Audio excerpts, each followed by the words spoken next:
Hello. Welcome on back to my channel. I hope y'all are doing well. Last week on Instagram, many of you had said that you wanted me to share with you the ultimate natural everyday makeup look. And today I'm doing just that, all in partnership with Milk Makeup. So without further ado, if you want to learn how I created this look right here, then keep on watching. So to begin, I'm using the Sulwahsoo First Care Serum as the first step today. This is a very thin formula, almost like a toner, but someone who worked at Sephora highly recommended this to me, saying that with continued use, it's quite impactful with strengthening the skin barrier, so we like the sound of that. Now following this, I'm using the Shani Darden Moisture Boost Plumping Serum to give the skin that extra hint of hydration. I'm a huge fan of a lot of her products because they're not loaded with perfumes and all that. They're just a pretty straightforward and effective product range. To complete the skin prep, I'm using this Fill and Fix Under Eye Cream from Peter Thomas Roth and tapping this right on. This is a new product from the brand that I'm using for the first time on Adrian today because I've been using it on myself and I really enjoy the thin formula of this. It doesn't feel heavy, and most importantly, I'm finding that it doesn't pill up underneath concealer and powders. And as for the lips, I'll take the Laneige lip mask and I'll pop this right on too. Next up, I'm going to show you a little trick, getting a blush brush damp with a setting spray. I'm picking up the shade Chilled from this Milk Makeup Jelly Tint blush stain and popping this right on quite generously onto the cheeks. Because I want the complexion to look super natural today, I'm using the underpainting technique by applying on the blush color first, and then we'll apply on our foundation on top of it, which will create this illusion that the flush of color is coming from within. And the reason I wet the brush first with the Milk Hydro Grip spray is because the jelly tints are water-based, so it really allows for the brush to pick up the pigment and intensify the color payoff. And although it's one of my favorite products from Milk Makeup, what I think really takes the spotlight today is their new Hydro Grip Gel Tint. This is going to be available in 15 flexible shades, and to show you how flexible they are, I'm swatching on shades 3 and 4, and you'll see how they just melt into the skin once I start blending them out, and that's because this formula is light but buildable in coverage. Now, I end up going in with the shade 4 because I'm enjoying the warmer undertone on her, but you see how this shears out to be this natural dewy second skin finish? I think that's what's going to make this foundation launch for Milk a huge success, especially with this being a part of the Hydro Grip family.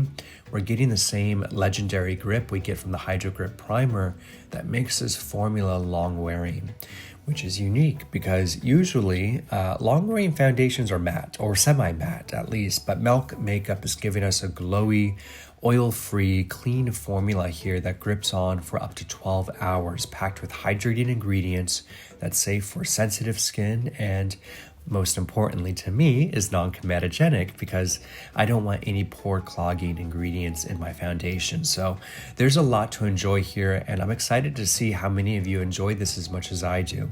It'll be available on the Milk Makeup website and at Sephora on February 28th. And yeah, by the way, you see how soft the blush is looking now? This is what I was talking about. The color is barely peeking through, giving the overall complexion this natural second skin finish. And I always like to take a sponge to go over everything once more to pick up any excess product.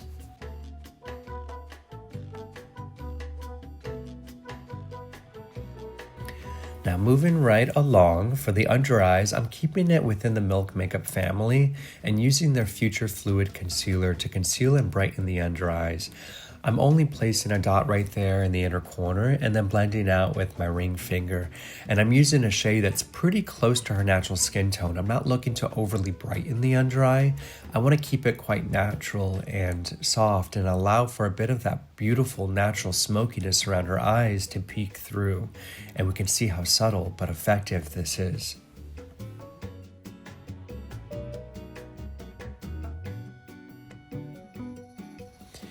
Next up, I'm using this Haus Labs concealer in the shade 34 Medium Golden to bronze up the perimeter of her face, applying it onto the back of my hand first, buffing it into a brush, and then lightly glazing this across the skin, including the cheekbones, around the forehead, even behind the ears. You see, I have her hair styled up in this ponytail, and it's behind the ears that most people forget to bring their bronzer and blush because we don't see it when we do our makeup, but other people notice it when we turn to the side, and that dramatic contrast in color is seen. So definitely try to remember to bronze up this area next time you wear your hair up, and it'll add a pro touch to the overall look.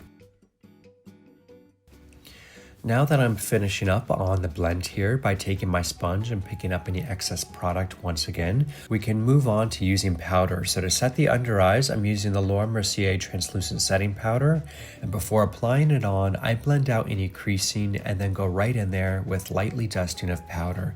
This is one of those things that you're going to want to tailor depending on your skin and your goals. I know there are a lot of people who wouldn't dare to use powder for a no makeup look or even a natural glam. And while I would love to go without it one of these times, it's just not realistic for me. I know makeup is makeup. It creases, it moves, it transfers, and that's just the name of the game.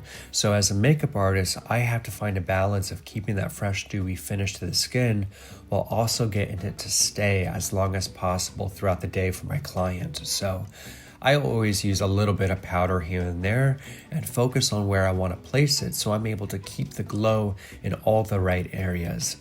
Even right now, using this powder puff, there's actually no powder on it, but what I'm doing is I'm using the fabric of the puff to pick up and absorb any excess oil from the skin, which helps bring down a bit of that shine without actually applying on more product. Moving right along, I'm going to pick up this Anastasia Beverly Hills Brow Wiz in the shade dark brown to begin feathering in a bit of product to the brows. I do so by brushing the brow hairs down, feathering in the pencil quite quickly, but with a very light hand, and then I'll brush the hairs back into place before using a brow gel. In a moment, you'll see me use the Benefit Clear Brow Gel to really set and lock the brow hairs into place. It's one of my favorite brow gels because it's quick, easy, straightforward, and gets the job done every time. For the eye makeup today, we're keeping it very simple by picking up this Rare Beauty highlighter and kind of gliding this across the upper lid and inner corner. I think this is a really effective way to add a nice sparkle to the eyes without actually having to take out an eyeshadow palette and put together a whole thing. It's so beginner friendly that it's impossible to mess up. It looks good on everyone, and you can dress it up however you'd like. Pop on lashes, maybe some eyeliner, or just keep it as is. After this step, I'm taking my all-time favorite Shiseido lash curler to give the lashes a hefty curl, and then you'll see as I take the KVD liquid eyeliner pen for another nifty trick I like to use, which is darkening the ends of the lashes. Now this is really for those of you who truly want that no makeup look. I just glide an eyeliner pen across the ends of the lashes to give them some definition without actually having to use mascara. Now I am going to use mascara today, but I just wanted to show this step anyway so that you have it as an option. And then while I'm at it, I'm going to give a baby wing to the outer half of the eye with some eyeliner. Next up, I am taking this Dior Backstage Glow Face palette and kind of mixing together the shades before popping this onto the high points of the face, like the cheekbones, forehead, nose, and I just think this is such a nice formula. After about 2 years of debating on whether or not I even wanted to buy this palette, I finally decided to get it during the most recent Sephora sale, and I'm really happy I did. It's been a really nice addition to my makeup kit.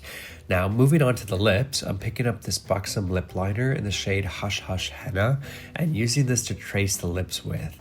I think this is perfect for today's look because it's such a classic go-to, your lips but better kind of color. We get that beautiful natural hint of pink, but it has a mauve cool undertone to it that I think looks quite flattering. And what I like about Buxom liners is that on the other side, there's a brush we can use to blend out and diffuse the liner. For a high shine finish, I'm using this Makeup by Mario Super Shine Lip Gloss and popping this right on top.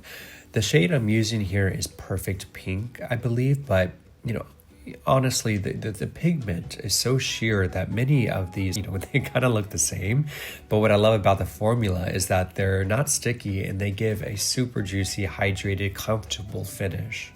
Real quick, what I'm going to do is take the Say Glowy Super Gel and run this along her chest and shoulders, making the skin look radiant and glowy. It might be a little extra for an everyday look kind of thing, but I often get asked what I use on the models to give shine to the skin here, and it's usually a product like this before I complete the look with a Milk Hydro Grip Spray to set and lock this look into place, making this the final step in how I created this natural everyday look on our naturally beautiful model.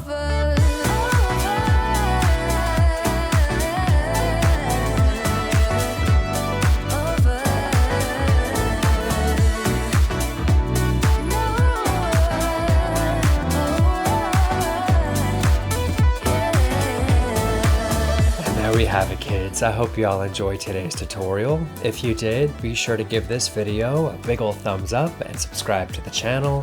You can check out more of my work on my Instagram at Painted by Spencer. And until next time, I'll see you soon.